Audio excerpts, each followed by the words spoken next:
Terus ya sempat ngedown, sempat down 2 hari, sempat kayak nggak nerima, gagal polisi, nggak mikirin motor, nggak mikirin apa. Jadi yang saya bikin tuh cita-cita saya gagal karena jari saya seperti ini, terus kaki saya jahitan banyak banget.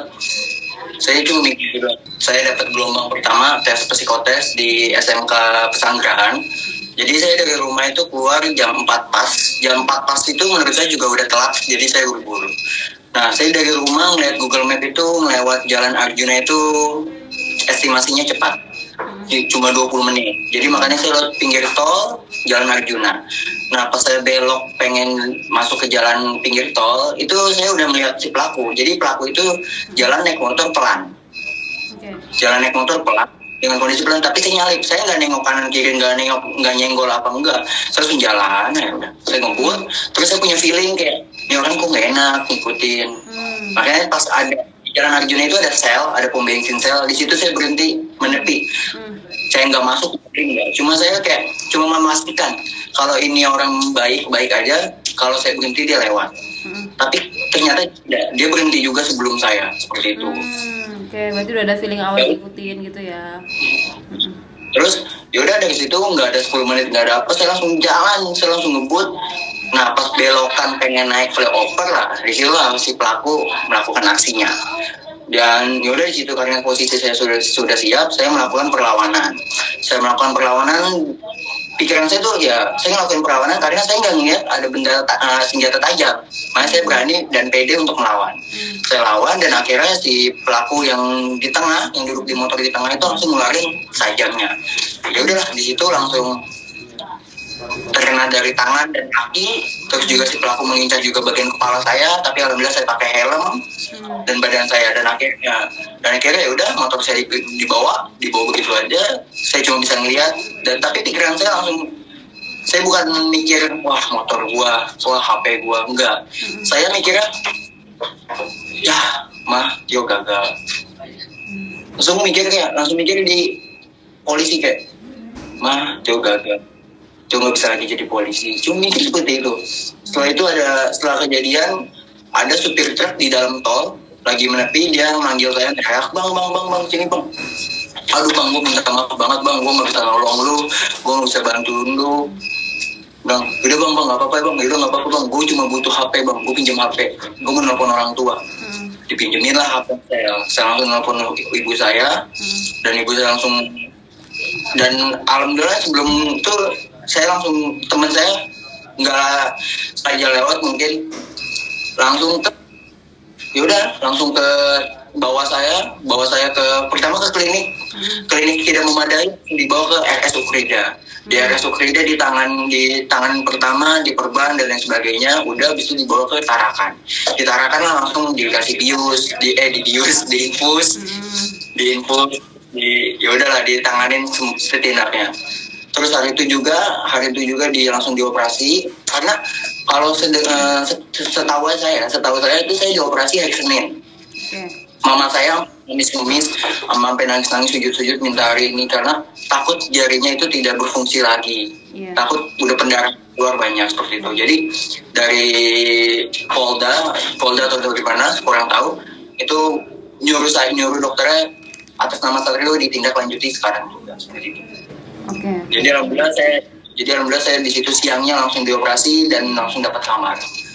Udah setelah itu terus ya sempat down 2 hari, sempat kayak nggak nerima, gagal polisi, nggak mikirin motor, nggak mikirin apa. Jadi yang bisa bikin tuh cita-cita saya gagal karena jari saya seperti ini, terus kaki saya jahitan banyak banget.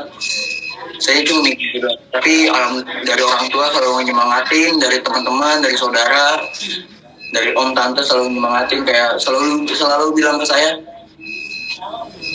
jalan pintu kesuksesan itu tidak hanya di polisi, bisa di mana aja. Dari situlah orang tua saya ngomong seperti itu, saya oke, gue bisa. Langsung saya situ kayak benar-benar melupain kejadian itu. Dibilang trauma, tapi saya melupakan, benar-benar saya bikin janji di diri saya, gue harus lupain kejadian itu. Dan orang tua saya bilang kayak berdoa aja, semoga di balik kejadian ini ada hikmahnya. Ya udah, dan alhamdulillah sekarang benar ada hikmahnya seperti itu. kalau didatangi oleh Aibda Ambarita tuh salah satu apa ya, karena beliau adalah idola saya dari kecil, yang saya suka lihat nonton dari TV, dan sekarang bisa ketemu lihat secara langsung, bisa ini kayak wah, itu benar-benar saya bahkan sampai kalender di HP saya tandai hari bahagia. Sama ditandai di kalender hari bahagia. Oke, lu ngobrolin apa aja sih pas ketemu yang bikin kamu bahagia banget nih? Tidak ngobrol sih, Pak. Beliau ngasih motivasi saja ke saya, bilangin, menyemangatin saya, dan ya saya terima. Kayak saya dengan datangnya bapaknya, menurut saya sudah sembuh gitu. Datangnya bapaknya saya sudah sembuh. Makanya ya udah, tapi dengan adanya beliau itu ya udah, saya makin semangat, saya makin kayak tidak mengubur cita-cita, saya langsung optimis kayak oke, gue bisa. Ya udah seperti itu. Terus datangnya Pak Babin juga kayak salah satu, wah, orang yang suka lihat FVP saya ada di FVP ini tiba-tiba ada tuh kayak wah. Terus petinggi-petinggi polisi kayak Kapolres, Kapolsek, Bonjiro dan sebagainya itu kayak respect saya. Datang menjenguk dan itu respect. Gitu sih. Dan dapat ini juga ya, penghargaan dari Kapolri. Nah, itu boleh diceritain nggak tuh? Awalnya gimana tuh bisa dapat itu?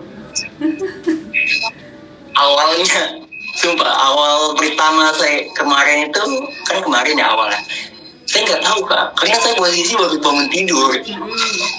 Baru bangun tidur. HP saya tuh rame, pada ngetek-ngetekin saya di Instagram, di WA pada ngechatin semua, kayak siapa? Terus saya baca lah beritanya, kayak saya diem tuh kayak bener nggak nih? Takutnya simpang siur, takutnya bohong, kayak saya kasih lah ke mama saya langsung kayak alhamdulillah nangis gitu. Nah nggak lama kemudian datangnya dari Humas Polres Jakbar ke rumah menjelaskan dengan adanya berita itu dan itu adalah benar, dan saya kayak kayak pikiran saya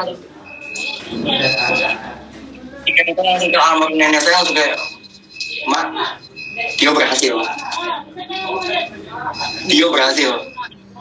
Lalu ngomong gitu kayak, tapi saya nggak nangis, cuma saya nahan buat nggak keluar air mata. Saya harus tetap tegar di depan orang tua saya. Cuma orang tua saya langsung kayak, mama langsung kayak nangis, kayak dia kalau kemarin tuh dia nggak nyangka anak yang dibilang bandel di rumah tiba-tiba bisa menjadi anggota Polri. Terus ayah bilang kayak anak penjaga kos, anak tukang soto bisa menjadi anggota Polri. Itu kayak kayak benar-benar kayak nangis, benar-benar kayak terharu saya bisa menjadi anggota Polri dengan masih didampingi kedua orang tua saya lengkap.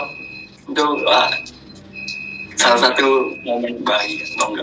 Ada momen terharu juga yang tadi pagi, kalau nggak salah aku juga lihat di Kompas TV, yang kamu sampai sujud syukur gitu ya ke kaki mamah juga. Itu apa sih yang dirasakan? Mungkin ada pesan atau ungkapan perasaan gitu ke kedua orang tua?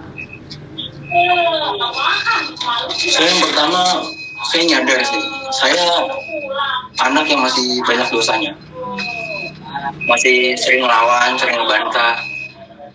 Tapi doa ibu saya tuh nggak berhenti untuk doain saya menjadi anggota Polri. Makanya pas dengar kabar dari Pak Jenderal Listio Sigit Prabowo, saya udah, ini bukan untuk saya, tapi ini untuk doa orang tua saya, untuk doa almarhum nenek saya. Makanya saya bilang kayak terima kasih banget kepada Bapak Jenderal Listio Sigit Prabowo yang telah mengasih kesempatan kepada saya. Tapi ini kesempatan ini sebenarnya dipakai untuk saya, tapi berita baiknya itu untuk mama saya dan ayah saya. Makanya saya sujud, saya belum bisa membalas budi orang tua saya belum bisa ngebahagiain mereka. Mungkin dengan adanya berita itu mereka bahagia lah. Yang dulunya sering dengar Tio berantem, Tio pulang malam, dan sekarang dengar kabar anak menjadi anggota polisi itu, wah. Makanya saya langsung bercermin kayak, gue sekarang menjadi anggota dan gue punya adik gue harus bisa jadi monitor adik gue, dan orang tua gue udah tua, dan gue harus menggantikan orang tua gue. seperti itu. Dan ya berkat mama, berkat ayah, dan berkat semuanya yang keluarga saya yang mendoakan saya menjadi anggota Polri akhirnya terwujud. Itu sih. Jadi dengan berita ini, kabarin itu sepenuhnya untuk saya hadiahkan untuk orang tua saya, bukan untuk saya.